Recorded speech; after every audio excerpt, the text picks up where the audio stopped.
32واں زبور، گناہ کا اقرار اور معافی۔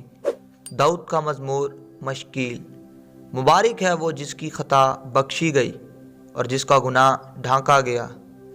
مبارک ہے وہ آدمی جس کی بدکاری کو خداوند حساب میں نہیں لاتا اور جس کے دل میں مکر نہیں۔ جب میں خاموش رہا تو دن بھر کے کرانے سے میری ہڈیاں گھل گئیں، کیونکہ تیرا ہاتھ دن رات مجھ پر بھاری تھا۔ میری طراوت گرمی کی خشکی سے بدل گئی۔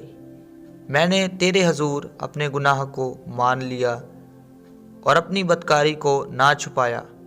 میں نے کہا، میں خداوند کے حضور اپنی خطاؤں کا اقرار کروں گا، اور تو نے میرے گناہ کی بدی کو معاف کیا۔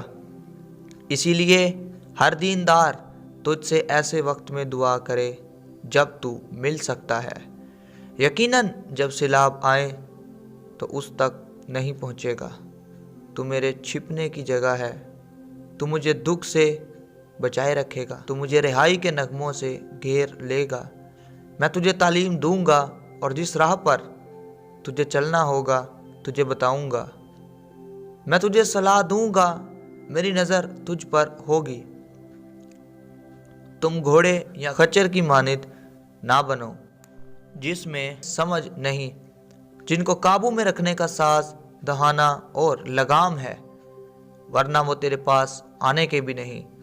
شریر پر بہت سی مصیبتیں آئیں گی، پر جس کا توکل خداوند پر ہے رحمت اسے گھیرے رہے گی۔ اے صادقو، خداوند میں خوش و خرم رہو، اور اے راست دلو خوشی سے للکارو۔ آمین۔